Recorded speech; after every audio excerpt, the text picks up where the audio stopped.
Jésus, tout l'univers entonne un chant à ton honneur. Le monde entier résonne de ta gloire.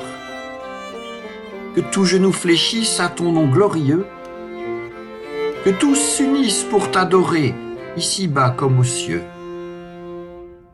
Ta croix nous donne la victoire. En toi est le salut. Loué sois-tu. Amen. Des hommes qui ont bonne conscience et des hommes qui ont mauvaise conscience.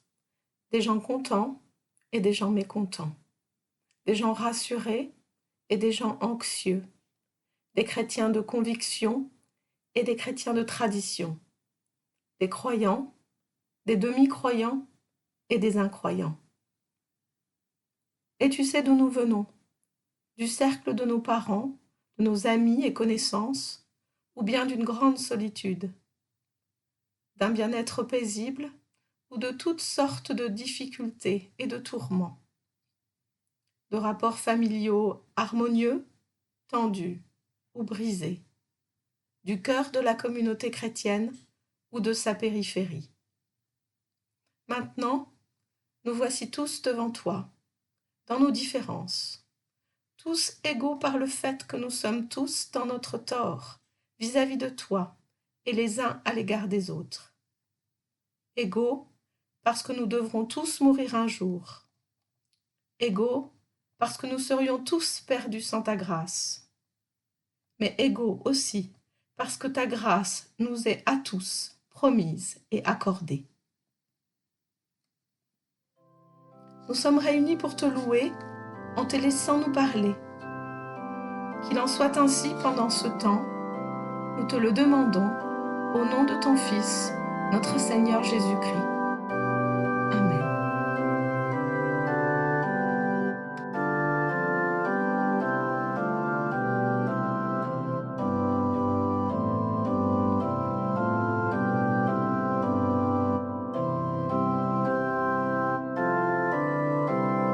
Arrivé à Jérusalem, Saul, c'est Paul, mais il ne s'appelle pas encore Paul dans le texte, il a encore son prénom hébreu, Shaoul, Saul. Saul essayait de s'agréger aux disciples. Mais tous avaient peur de lui, n'arrivant pas à le croire vraiment disciple. Barnabas le prit alors avec lui, l'introduisit auprès des apôtres et leur raconta comment, sur la route, il avait vu le Seigneur qui lui avait parlé et comment, à Damas, il s'était exprimé avec assurance au nom de Jésus.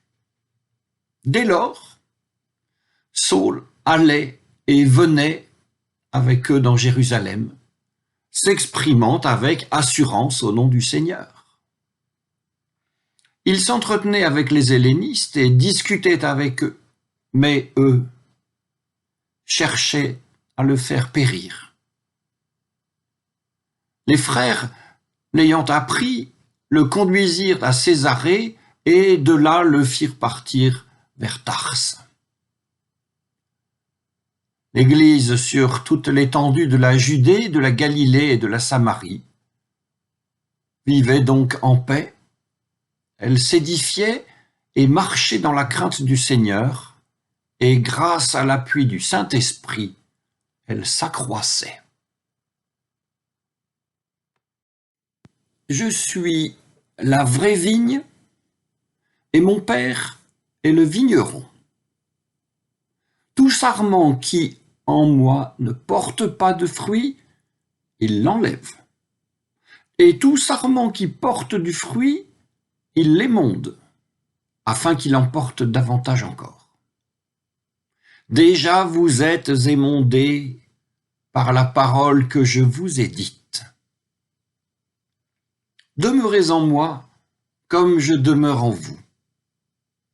De même que le sarment, s'il ne demeure sur la vigne, ne peut de lui-même porter du fruit, ainsi vous non plus, si vous ne demeurez pas en moi.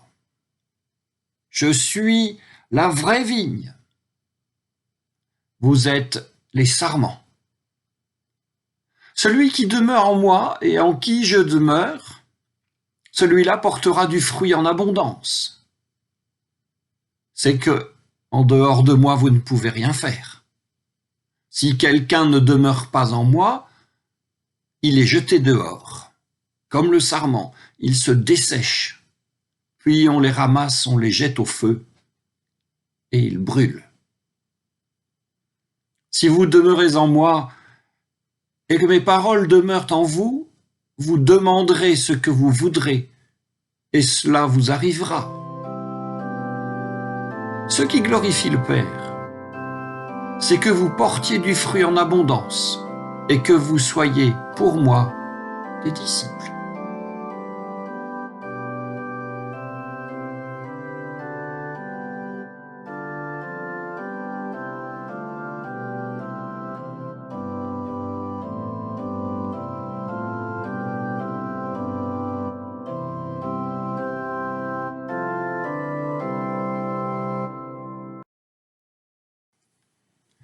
Ce qui glorifie mon Père, c'est que vous portiez du fruit en abondance. Parole de Jésus. Mais quel est ce fruit? En lisant juste les versets de l'évangile de Jean qui nous sont proposés, nous ne pouvons pas répondre. Si nous lisons quelques versets de plus, pas dans l'évangile de Jean, versets qui nous sont proposés aujourd'hui dans les Actes des Apôtres, nous allons trouver une réponse. Et puis cela fait plusieurs semaines que nous lisons des mélanges de textes. Évangile de Jean plus Actes des Apôtres, mélange bien choisi et bien dosé pour parler de l'Église. La thèse portée par tous ces mélanges de textes est la suivante. L'Église est une, sainte, universelle, apostolique, et elle commence dès le jour de Pâques. Nous n'allons pas discuter cette thèse, car la discuter et la méditer, c'est ce que nous avons fait toutes ces dernières semaines. Ce que nous faisons aujourd'hui, c'est tâcher de comprendre ce dont Jésus parle avec ce fruit. Quel est-il donc, ce fruit?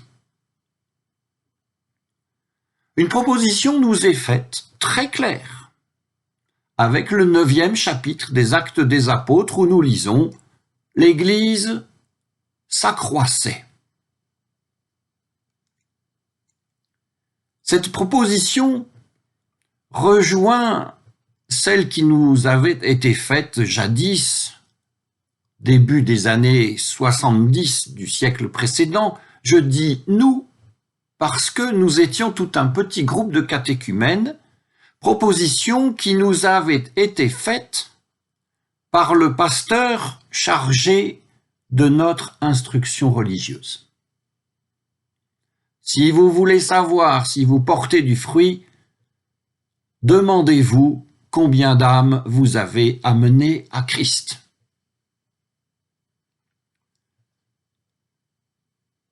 La lecture d'un ouvrage intitulé « Comment amener les âmes à Christ ?» La lecture de cet ouvrage était très recommandée. C'est un ouvrage qui date de la fin du 19e siècle et qui est dû à un monsieur qui s'appelait Reuben Torrey. Je ne vous dirai rien du fruit ou des fruits que nous, catéchumènes des années 70, avions portés. Peut-être pourrais-je vous parler du fruit de culpabilité que le pasteur chargea sur nos faibles et jeunes épaules. Mais des années plus tard, devenu pasteur, j'ai appris l'existence d'une œuvre d'évangélisation appelée Christ for all nations, Christ pour toutes les nations. Leur récent site commence ainsi, avec une interpellation en quelque sorte. Comment nous gagnerons 150 millions d'âmes pour Jésus? L'image biblique qu'ils emploient, avec des chiffres pareils, est davantage celle de la moisson que celle de la vendange. Mais ce qui est clair, c'est qu'ils évaluent leur évangélisation tout comme le pasteur dont je vous parlais le faisait lui-même, le nombre. Mais le fruit dont parle l'évangile de Jean, en abondance ou pas, est-ce vraiment le nombre? Eh bien, puisqu'il nous est proposé de lire Actes 9, 26, 31, et qu'il y est question de Paul ou de Saul, parlons un peu de lui. Vous le savez, vous le connaissez, c'est un vieil ami. Il avait approuvé le meurtre d'Étienne. Il avait reçu des autorités du temple un mandat de flic religieux et il fut extrêmement brutal dans l'exercice de cette mission.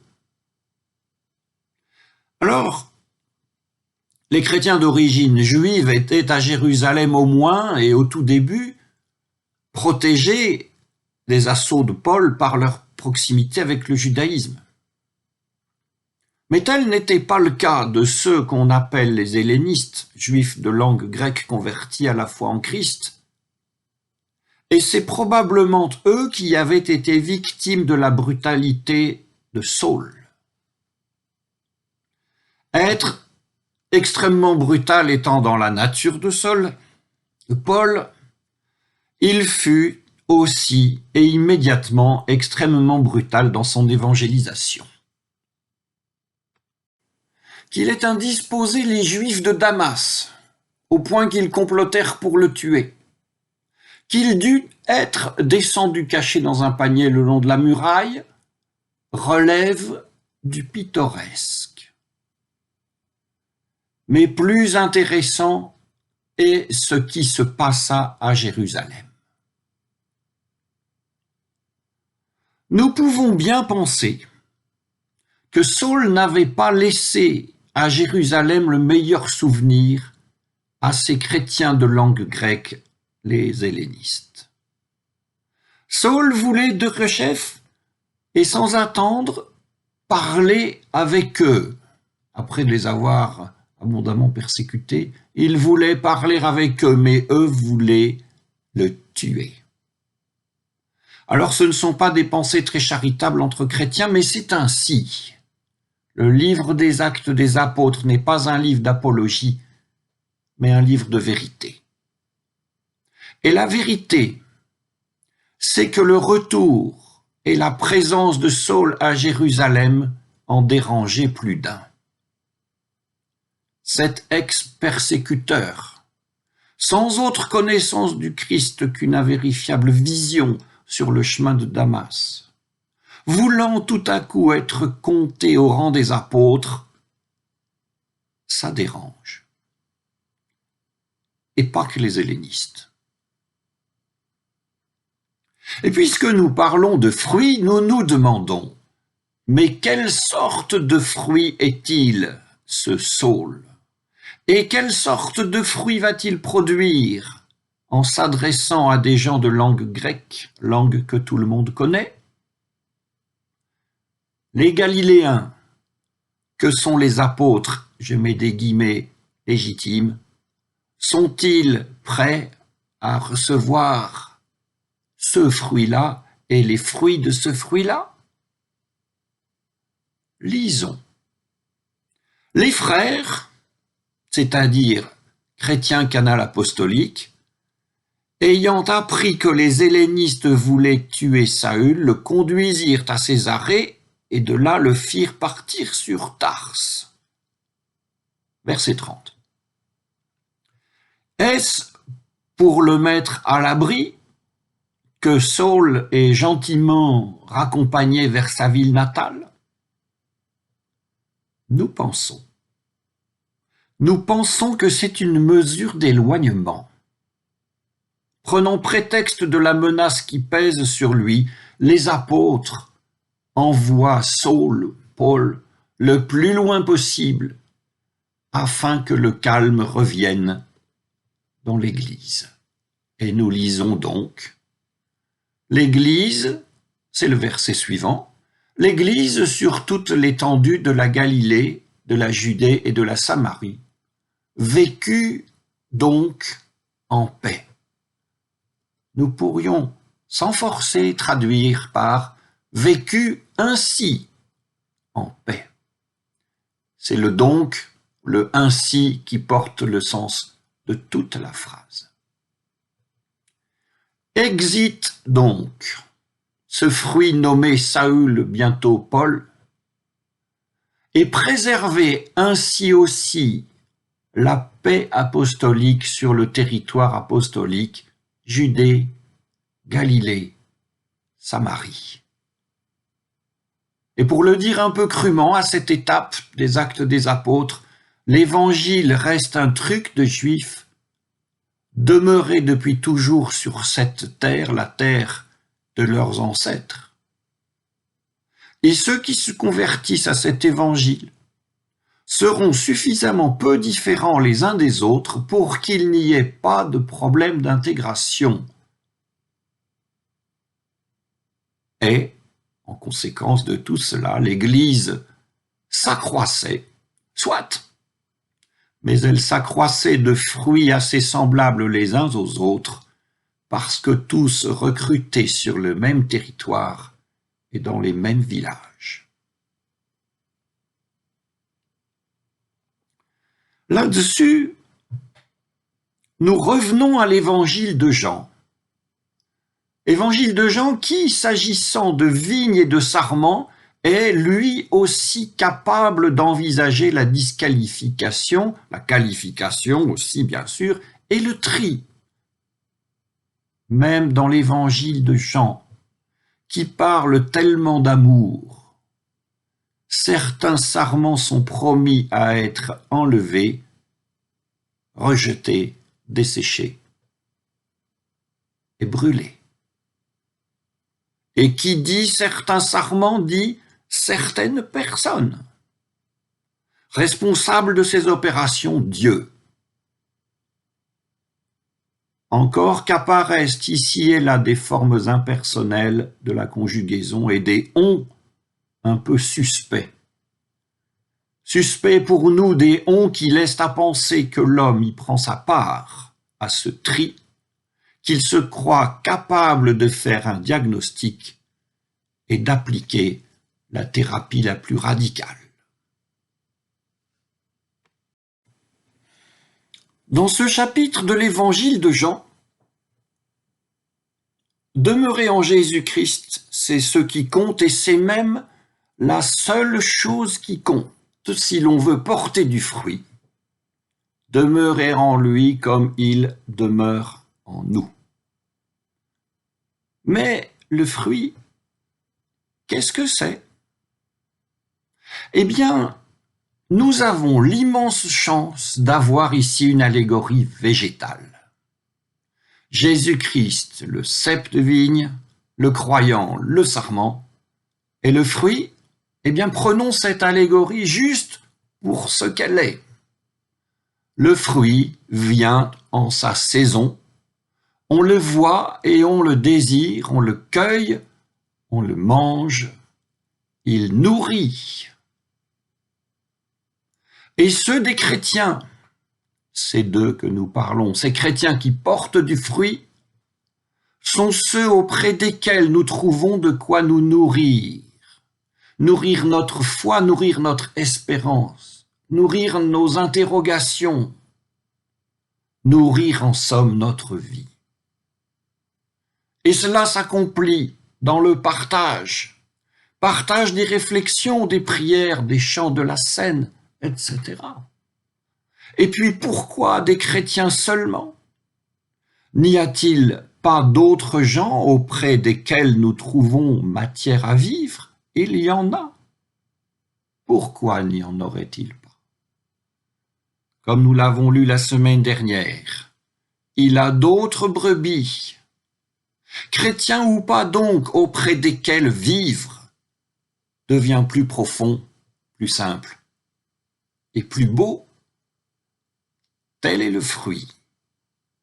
et en poursuivant cette allégorie végétale, en pensant aussi à Angelus Silesius, XVIIe siècle, et à la rose, mais nous dirons le sarment. Nous disons que le sarment est sans pourquoi. Il ne cherche pas si on le voit.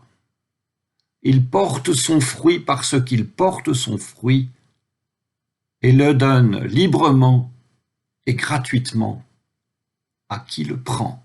Tel est le fruit, tel est le sarment. Il nous reste juste une question. Comment ces sarments restent-ils attachés à Christ?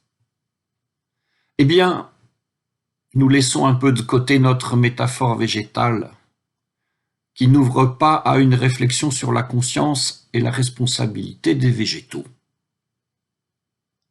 Comme les disciples de Jésus-Christ demeurent en lui, ils demeureront en lui en persistant dans l'étude et le partage, dans la prière, dans la célébration du culte, etc.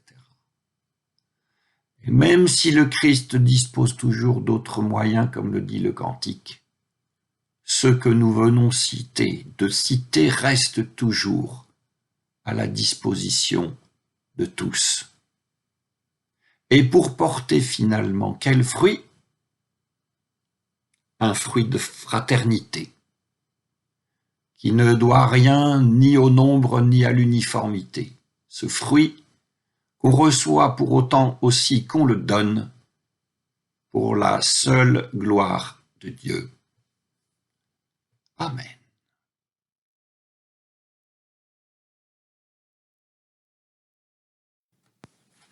Éternel notre Dieu, tu connais la situation de notre monde, le poids de nos soucis et de nos détresses, mais aussi toutes les joies qui nous portent. Ne permets pas que nous oublions que notre Seigneur Jésus-Christ, ton Fils et notre frère, a prié pour nous. De la même manière, nous t'invoquons pour notre propre vie et pour la vie du monde. Aie pitié de ceux qui souffrent, des malades du corps et de l'âme, des affamés, des prisonniers, des exilés.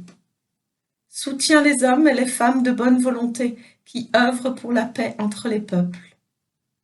Que le souci du bien commun et celui du sort des pauvres soient leurs seuls soucis, par-delà les différences de race, de culture, de langue et de religion. Pousse-nous, dans nos vies professionnelles ou associatives, à mettre en valeur ce qui rassemble plutôt que ce qui divise. Dissipe les malentendus et les confusions dans nos familles. Nous sommes souvent fiers d'être des personnes capables d'autonomie et de libre arbitre. Fais-nous nous souvenir que nous sommes aussi ton peuple, un peuple qui peut se disperser et s'abêtir, mais qui peut aussi, grâce au secours de ton esprit, se recueillir et te rendre grâce, soutenir et consoler son prochain. Veuille poursuivre en nous ton œuvre de sanctification. Ainsi, nous pourrons t'appeler Père et te dire: Notre Père qui es aux cieux, que ton nom soit sanctifié, que ton règne vienne, que ta volonté soit faite sur la terre comme au ciel. Donne-nous aujourd'hui notre pain de ce jour. Pardonne-nous nos offenses, comme nous pardonnons aussi à ceux qui nous ont offensés. Et ne nous laisse pas entrer en tentation, mais délivre-nous du mal, car c'est à toi qu'appartiennent le règne, la puissance et la gloire, pour les siècles des siècles. Amen.